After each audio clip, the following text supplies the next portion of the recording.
안녕하세요. 글로벌TV 김이사입니다. 오늘은 글로벌TV 시즌3 8번째 이야기, 속성결혼에 대한 얘기, 그리고 왜 속성결혼이 문제가 되고, 문제가 됨에도 불구하고 계속 할 수밖에 없는지, 이런 얘기를 한번 해보겠습니다. 이게 국제결혼 상담을 하다 보면, 연애결혼, 속성결혼, 이런 얘기가 참 많아요. 근데 정작 문제가 되는 것은 연애 결혼이라는 게 우리가 일반적으로 알고 있는 연애 결혼에 대해서 어떤 정의를 한번 하고 넘어가야 될 것 같습니다. 국제 결혼에서 업체들이 말하는 연애 결혼은 그거는 사실 연애 결혼이 아니에요. 이건 제가 하는 얘기가 아니고 우리 구독자님들이 연애 결혼이란 이런 것이다 하는 정의를 좀 해주는 게 뭐냐면, 연애라 함은 진짜 알아서 만나서 상당 기간 교제의 과정을 거치고 하는 그런 결혼을 연애 결혼이라고 하는데,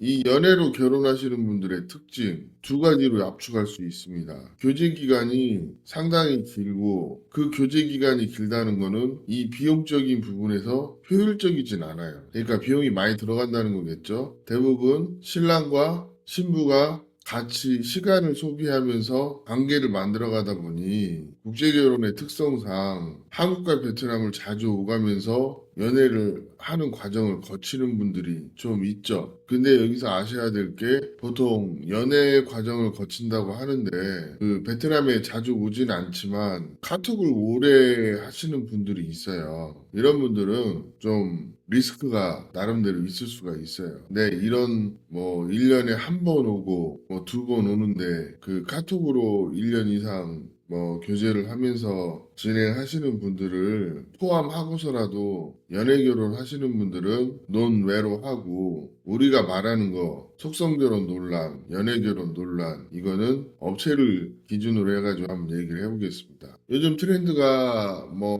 많이 바뀌었다고는 하지만 일반적으로 보면 이 연애 기간을 갖고 결혼하는 것을 선호하시는 분들이 있어요. 많죠. 근데 이게 막상 여자를 좀 알고 이런 분들은 연애 귀찮아서 안 한다고 오시는 분들이 태반이야. 왜 그러냐면, 이게 제가 한국에서 여자를 만나보더라도 좀 사이즈 나오고 괜찮은 애 만나려면 하루 한 50만 원은 들고 나가야 돼요.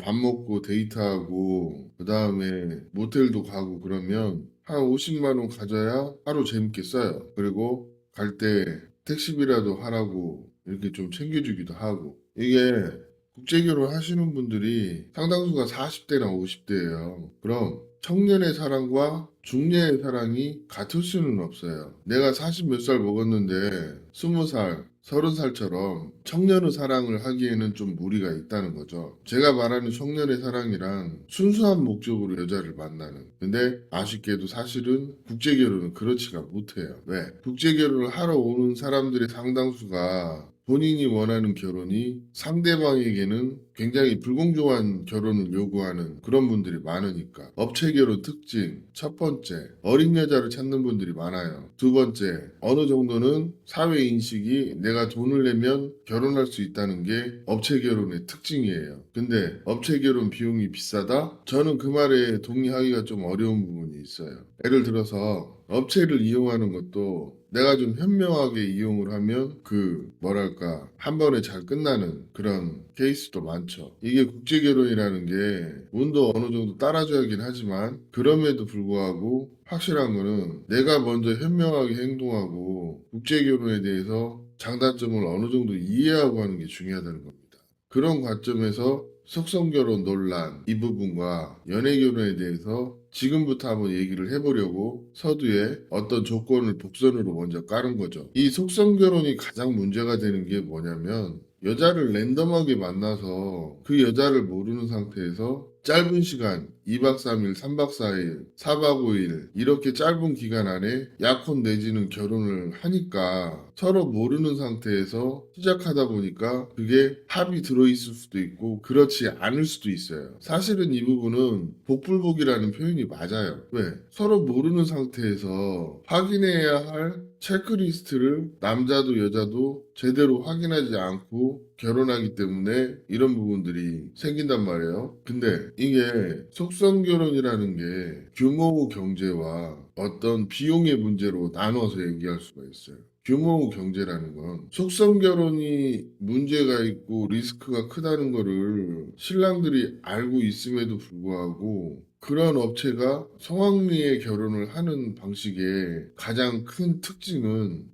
일처리의 깔끔함입니다. 논란의 여지를 줄이기 위해서 약혼 행사를 한다는 게 그 속성결혼 업체들의 논리예요. 근데 여기서 아이러니한 거는 속성결혼으로 진행하는 업체들의 성혼율이 연애결혼으로 진행하는 업체들의 성혼율을 상회한다는 거예요. 그리고 비용적인 면으로도 더 적게 들어가요. 왜 이런 얘기를 하냐면 속성결혼 업체는 보통 4박 5일 내지는 일주일 일정으로 들어와서 맞선 보고 약혼하고 신혼여행 가고 그 다음에 들어와서 전통결혼하고 그 다음에 들어와서 혼인신고 마무리하고 뭐 이런 일정으로 진행되는 곳들이 많이 있어요. 그리고 3번 정도 들어오는 걸 기준으로 얘기를 하거든요. 자, 그럼 봅시다. 요즘 업체 결혼 비용이 평균 한 1,500만 원 돼요. 전통결혼 비용은 한 1억 동, 한 600만 원 정도 잡읍시다. 그러면 이것만 해도 2천이에요. 그리고 업체 결혼을 하면 성혼지참금이라는 게 한 번 있고 결혼지참금이라는 게 한 번 있어요. 그게 보통 전통결혼 비용 얘기하는 경우가 대부분이고 전통결혼 지참금이라는 건 전통결혼을 할 때 신부 집에다 주는 지참금, 그 외에 폐물, 뭐 이런 게 있을 수 있겠죠. 이런 거 다 합치면 평균 지금 업체 비용은 물가를 반영하더라도 한 3천은 잡아야 돼요. 왜? 내가 첫 번째 일정, 두 번째 일정, 세 번째 일정 이런 것들 때문에 방문하면서 평균적으로 쓰는 돈이 한 100에서 200은 되니까 그리고 신부 용돈 뭐 내가 처갓집에다 좀 하는 돈 이런 거 다 합치시면 평균 업체 결혼은 3천만 원이라는 거죠. 그럼 연애 결혼 하시는 분들은 찐 연애 진짜 여자 만나기 위해서 결혼하시는 분들 이런 분들은 1년이면은 적어도 3번, 4번 그 여자와 어떤 결혼을 결정짓기 전에 교제 후 과정을 거치는 그런 분들 이런 분들은 보통 돈 1,000만 원 정도는 기본적으로 쓰시면서 깔고 가시는 분들이 많아요. 어떤 분들은 교제하는데 한 2천만 원, 3천만 원 쓰시는 분들도 많고 주재원들이라고 돈이 안 들어갈 것 같아요? 그렇지는 않아요. 제가 베트남에서 베트남 여자랑 데이트해도 하루 1, 20만 원 정도는 우습게 들어갑니다. 그러면 보통 장거리 연애 결혼하는 분들 특성상 일주일 정도 아니면 보름 정도 와서 여행을 하거나 아니면 신부와 지내거나 그러면서 밥값, 호텔비, 뭐 처갓집 식구들 만나서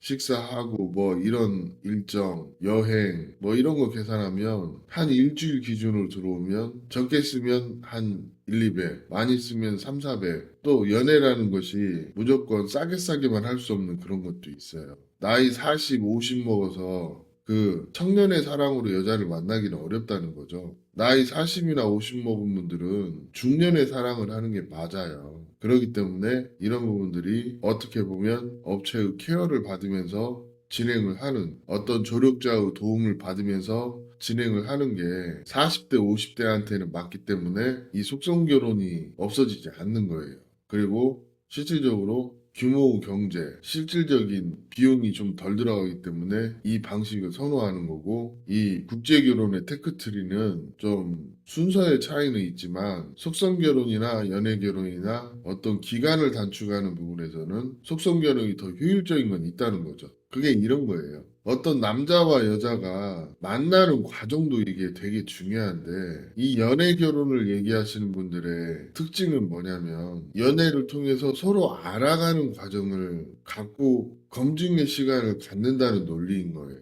근데 속성 결혼이 문매를 많이 맞는 이유는 사실 그 검증되지 않은 신부를 소개하니까 그게 문제가 많다고 하는 거고 제가 봐도 그 부분은 문제가 있어요. 네, 요즘 트렌드가 좀 많이 바뀐 게 베트남 현지에서 파혼하시는 분들이 굉장히 많은데 한국에 들어가고 난 다음에는 뭐 도망이나 이런 부분들은 요즘 사실 많이 없어진 건 사실이거든요. 왜 그러냐면 국제결혼에 대한 정보가 많이 알려진 다음부터는 특히 베트남에 대해서는 많은 케이스가 이미 공개가 되어 있어요. 그렇기 때문에 이 케이스는 결혼이 산으로 가는 케이스, 이 케이스는 정상적인 케이스, 이런 게 굉장히 많이 공개되어 있다는 거죠. 국제결혼 테크트리에서 제일 중요한 거는 3단계로 이루어지는 것 같아요. 처음에 한국어 공부를 하는 기간, 그리고 그 기간에 서류 진행하고, 한국어 공부 마칠 때 결혼식 하고, 그 다음에 서로 감정이 어느 정도 올라왔을 때 초청을 한다는 그런 과정, 그리고 기본적으로 남녀 사이에 감정이 생기는데, 한 두 달 정도 매일 통화하고, 그 다음에 한 달에 한두 번 정도는 만나서 밥 먹고 같이 저녁에 관계 갖고 그러면 대부분 그 안에서 감정이 생긴다는 어떤 공통적인 분모가 있거든요. 이 과정이 국제결혼에 어떤 경험이 많으신 그런 관련업에 종사하시는 분들은 공통적으로 하는 얘기예요. 사실은 저도 이 기준으로 얘기하는 거고 이런 부분들이 속성결혼이 논란이 많음에도 결과들이 좋기 때문에 많은 분들이 그렇게 하죠. 예를 들어 이런 거죠. 제가 업체 평균 비용이 1,500이라고 해도 어느 업체는 한 1,200에 진행하는 업체도 있어요. 어느 업체는 한 2,000에 진행하는 업체도 있고. 그러면 그 사이에도 한 800만 원 차이가 있는데 뭐 서비스? 제가 봤을 땐 별 차이 없어요. 국제결혼이라는 거는 제가 늘 하는 얘기 중에 국제결혼 업체가 해주는 것도 없는데 비용을 너무 많이 받는다. 이건 사실이에요. 뭐 제가 제일 잘 알죠. 그 부분은. 근데 이게 어떤 돈을 버는 목적, 사업의 논리로 보면 어떻게 보면 그 비용이 적정할 수도 있다는 얘기를 하면서 아까 규모 경제 때문에 속성 결혼이 없어지지 않는 수요가 있기 때문에 수요와 공급의 법칙이 맞기 때문에 없어지지 않는 그런 부분이 있다는 거죠. 그리고 제가 여기에서 속성 결혼 논란의 그 반대편에 있는 연애 결혼에 대한 그 한국 남자들의 심리 그리고 이걸 교묘히 이용하는 업체들의 문제점 이런 얘기를 좀 해보겠습니다. 요즘에 그 국제결혼 업체 중에 연애결혼을 표방하는 그런 업체들이 많이 있는데 그 연애결혼을 표방하는 업체들의 공통적인 특징이 뭐냐면 대부분 회사 연역이 짧아요. 그러니까 국제결혼에서도 중견기업이라고 하면 적어도 연차가 3년 이상 되고 내가 결혼시킨 사람이 한국에 들어와서 잘 정착하는 것도 보고 이혼하는 과정도 보면서 어떤 시행착오를 겪으면서 경험치가 쌓인 업체를 우리가 통상 중견기업이라고 하는데 이 신생업체들이 연애 결혼으로 가장을 해서 신랑들을 마루타로 만드는 그 말이 좋아 연애 결혼이고 새로운 방식이지. 알고 보면 이거 말장난밖에 안 돼요. 연애 결혼이라는 게 그들이 말하는 연애 결혼은 다른 면으로 보면 한국의 결정사의 베트남 버전일 뿐입니다. 아니 회원가입하고 돈 내고 여자를 소개하는데 그게 무슨 연애 결혼이냐는 거예요. 그리고 말이 좋아 연애지 쉽게 소개시켜주고 그냥 니네들이 결혼할 거면 그때 얘기해. 그때 잔금 받을게. 그냥 돈 받는 거 조금 유예해 주는 것처럼 보이는데 그거 알고 보면 그 속성 결혼이라고 하는 업체 결혼 방식이 그냥 한두 달, 서너 달 자신들이 알아볼 수 있는 시간을 준다는 건데 이게 그 앞에 청년의 사랑, 중년의 사랑을 얘기했잖아요. 어떤 교제의 기간을 거치고 결혼을 하는 그런 거는 저도 일정 부분 동의를 해요. 근데 이 신규 업체들이 그냥 본인들의 경험치가 없는데도 겉포장만 요란한 그런 방식으로 진행을 하다 보니 이게 문제가 있다는 거죠. 그리고 저희가 실제 국제 결혼을 진행을 해보면 연애 결혼으로 결혼하고 싶다는 분들이 원하면 그렇게 해줘요. 근데 이게 사람 심리가 웃기는 게 연애 결혼하고 싶대. 그래서 신부 소개시켜주고 데이트까지는 해요. 근데 옆에 온 다른 커플이 저녁에 호텔로 들어가서 같이 초야를 치르고 그 다음날 다정해 보이는 모습을 보면 또 그건 부러워라 해. 연애는 하고 싶은데 떡은 치고 싶어. 그건 좀 이상한 논리죠. 그러니까 결혼에 대한 결정은 하기 싫은데 여자랑 떡은 치고 싶어. 그런 사람 되게 많아요, 사실. 안 그러신 분들도 있겠지만. 그리고 뭐 업체에서 굳이 뭐 잠자리를 강요하지 않더라도 요즘에 연애하시는 분들도 알아서 하실 분들은 다 하는데 업체 결혼을 해도 잠자리가 안 되시는 분들은 잠자리가 안 되고 또 남푸시라고 해서 5분짜리 남자들은 또 남자를 아는 베트남 여자들한테 그런 부분 때문에 전 무시를 당하기도 하고 이런 복합적인 상황이 있기 때문에 국제결혼은 신랑과 신부 사이에서 경험 많은 조력자들이 필요한 거예요. 근데 정작 문제는 이 업계에 선한 영향력을 주는 경험 많은 조력자들이 요즘 다 떠나고 있어요. 왜 그런 얘기를 하냐면 이게 사회 현상하고도 좀 연관이 되는 부분이 있어요. 예전에 국제결혼 하셨던 분들은 어떤 고리타분한 생각은 있었지만 좀 그래도 책임감이나 이런 면에서 좀 가부장적이고 그러긴 했지만 그래도 결혼의 내용이 좋으신 분들이 많았어. 근데 요즘은 뭐가 문제냐? 이게 요즘 젊은 친구들이란 표현으로 어떤 치부에서 한국 사람들의 그 잘못된 그런 면을 얘기하려는 게 아니에요. 전반적인 트렌드가 이 개인주의적인 그런 측면이 강해지고 그 자유로운 생각과 표현 이런 부분이 중시되다 보니까 어떤 사회적인 책임 그리고 내가 해야 되는 역할, 의무 이런 것들이 지금은 많이 희석되고 있는 그런 사회예요.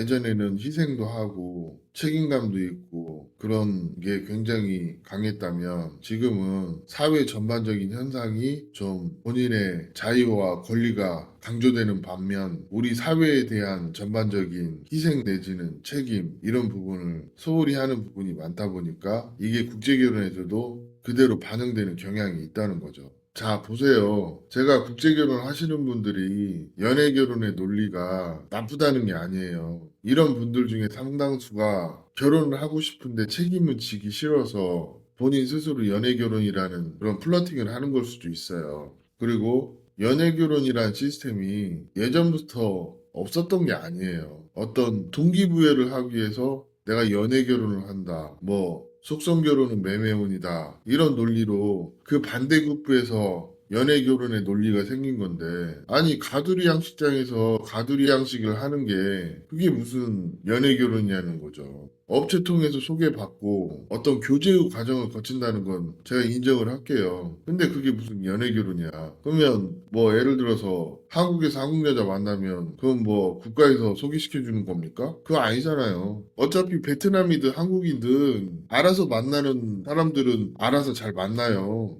근데 그게 안 되는 사람들이 결정사를 찾아가고 국제결혼 업체를 오는 거죠. 그럼 뭐 때문에 옵니까? 대부분 결정사든 국제결혼 업체든 조건 때문에 오는 거예요. 본인의 조건에서 좀 더 좋은 여자를 만나려고 결정사나 국제결혼 업체를 찾는 겁니다. 국제결혼 업체에서 좋은 조건은 뭐예요? 예쁘고 어리고 똑똑하고 그것 때문에 언어적인 갈등이나 문화적인 갈등 이런 것을 고려를 하더라도 국제결혼 업체를 찾는 거고 근데 본인이 어리고 예쁜 여자 찾으려고 국제결혼 업체를 찾아서 결혼하는데 그게 무슨 연애결혼이냔 말입니다. 그리고 국제결혼이 성업할 수 있는 이유 중에 하나가 뭐냐면 이 단기간에 어떤 약혼을 하기 때문에 반대로 얘기하면 나의 단점도 커버가 되는 그런 면이 있어요. 이게 남자와 여자 양쪽을 놓고 제가 얘기를 하기에는 시간이 좀 짧긴 하지만 실제 국제결혼하는 베트남 여자 중에 80% 이상은 아무 문제가 없어요. 결혼 생활 하는데. 근데 이게 남녀 사이의 논리가 이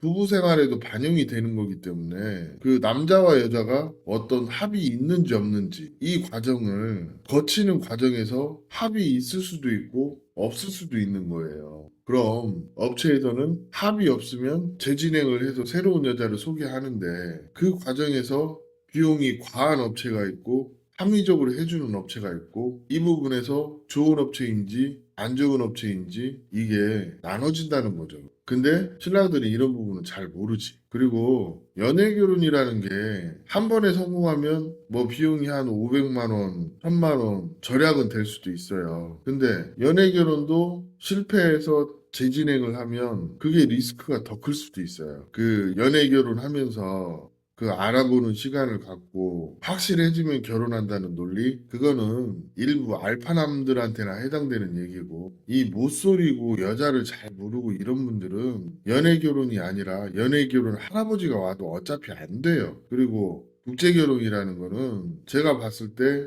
중간에서 조력해주는 조력자가 있는 게 없는 것보다 월등하게 좋은 결혼의 결과를 만들기 때문에 그 저처럼 중매 결혼 그러니까 남자와 여자를 1대1로만 소개를 하는 거예요. 저는 1대1로 소개해요. 저에게 부탁하시는 분들 가끔 있는데 저 똑같이 얘기해요. 그냥 내 주변에 괜찮아 보이는 여자 한 명, 두 명 만나보고 결혼하게 생겼으면 하고 아니다 싶으면 그냥 가셔라. 뭐 그렇거든요. 왜 그러냐면 어떻게 보면 사실 이게 진짜 연애예요. 남자하고 여자하고 서로 호감이 있으면 그때부터 테크트리 타는데 뭐 강제사항도 없고 뭐 그렇죠. 그러니까 베트남에도 결혼을 중매로 소개하는 그런 시스템이 많이 퍼져 있거든요. 그러니까 우리 예전에 연애반 중매반이라고 하잖아요. 그런 것들이 여기에 녹아 있는 거예요. 베트남에도 렌업타이, 레번장, 담끄이, 담어이 해가지고 우리나라 뭐 처음에 중매쟁이가 소개하고 매파 띄우고 약혼하고 결혼하고 이런 시스템이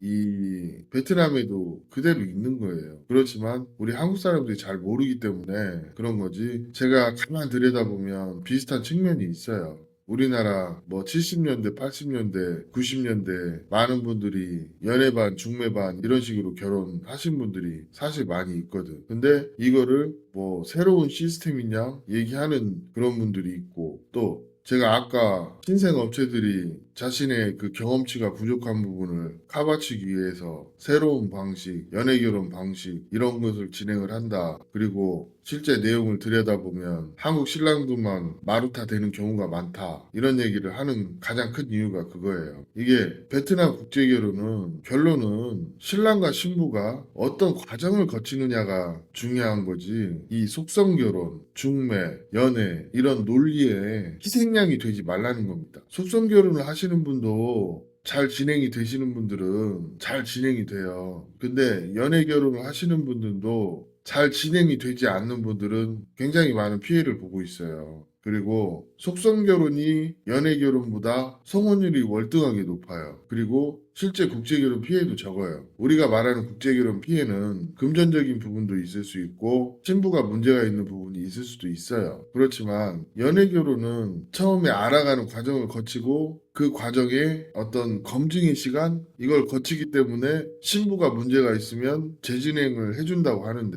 그럼 재진행하면 돈 안 들어갑니까? 들어가는 건 마찬가지예요. 그렇기 때문에 오히려 우리 구독자님들이 말하는 업체에서 진행하는 연애 결혼이 돈이 훨씬 더 많이 들어가는 그런 분들이 많다는 거죠. 이거는 알고 계신 분들은 다 알고 있는 얘기예요. 그러면 속성 결혼의 논란에서 속성 결혼 피해를 줄이는 방법이 뭐가 있냐? 이게 업체가 신부를 소개하기 전에 어떤 신부를 리스트업을 해서 그 신부를 상담을 하고 서류적인 검증을 하고 그 범위 안에서 소개를 하면 생각보다 그렇게 많은 문제가 없습니다. 그리고 이게 마무리이자 사실상 오늘 얘기의 핵심인 그런 얘기인데 이걸 이용하려는 사람이 그 연애 결혼 방식의 장단점, 속성 결혼 방식의 장단점, 중매 결혼 방식의 장단점 이런 것을 잘 알고 하셔야 돼요. 제가 봤을 때는 가장 안정적인 게 뭐 두세 명이라도 리스트업해서 업체와 충분히 상의된 여성을 만나고 그 여성 중에서 선택을 하는 어떤 소개 과정에 그 빌드업을 하고 그 중에서 검증이 된 여자를 소개하는 그런 방식은 아무래도 진짜 오늘 보고 내일 결혼하는 것보다는 낫겠죠. 근데 이 방식은 한국 남자들이 보통 선호하지 않아. 그냥 새로운 여자, 많은 여자 보고 그 중에서 제일 이쁜 여자, 괜찮아 보이는 여자 이 방식을 제일 한국 남자들이 선호한다는 거죠. 그러면 본인이 그런 선택을 했으면 그 결혼이 잘못되더라도 감수할 부분은 감수하라는 거죠. 저는 그 얘기가 하고 싶어요. 연애 결혼의 장점, 속성 결혼의 장점, 중매 결혼의 장점, 이것만 전부 취할 수는 없다는 거지. 돈은 들이기 싫어. 근데 안전하게 결혼하고 싶어. 그리고 좋은 여자 만나고 싶어. 이걸 한 번에 할 수 있는 방법은 없어요. 왜? 결혼이라는 게 아무리 국제 결혼으로 턴을 하더라도 사람 사는 생리가 바뀌지 않는 것이기 때문에 국제 결혼도 그게 그대로 적용이 된다는 거죠. 중요한 거는 속성 결혼, 연애 결혼, 중매 결혼 다 공통의 테크트리가 있어요. 그게 처음에 약혼을 한다거나 아니면 서류, 한국어 교육 이런 걸 먼저 하고 그런 것들이 마무리가 되면 결혼을 하고 두 사람이 어떤 심리적인 안정이 된 상태에서 초청을 하는 이런 부분들은 예나 지금이나 바뀌지 않는 건데 그 핵심을 알고 결혼을 하면 업체에게 휘둘릴 이유도 베트남 여자들에게 휘둘릴 이유도 없다는 겁니다. 그리고 제가 봤을 때 제일 중요한 거는 내가 편안함을 느끼는 방식으로 진행하는 게 중요한 거지. 어떤 연애 결혼이라 더 낫고 속성 결혼이라 안 좋고 이런 거는 이치에 맞지 않는 것 같아요. 내가 예쁜 여자 만나고 싶어. 많은 여자 만나고 싶어. 그러면 그런 분들은 속성 결혼을 하셔야 돼. 또 그런 분들 심리가 약혼하고 먼저 첫날 밤 잠자리 해보고 싶은 그런 욕심이 있거든요. 그리고 여자들도 똑같아. 우리 한국 남자들 중에 상당수가 연애가 안 돼서 국제결혼 업체 찾아오는 거잖아요. 여자들도 연애가 안 되니까 국제결혼 업체 찾아오시는 분들 상당히 많거든요. 그러면 그런 사람들이 어떤 국제결혼 업체를 통해서 부부의 연을 맺고 어떤 교제의 과정을 거쳐서 서로 감정을 만들어가고 결혼 생활을 시작하시는 분들이 그러지 못한 분들보다 월등하게 많기 때문에 속성 결혼이 논란이 계속 있음에도 지금도 그 방식이 유지가 되는 거예요.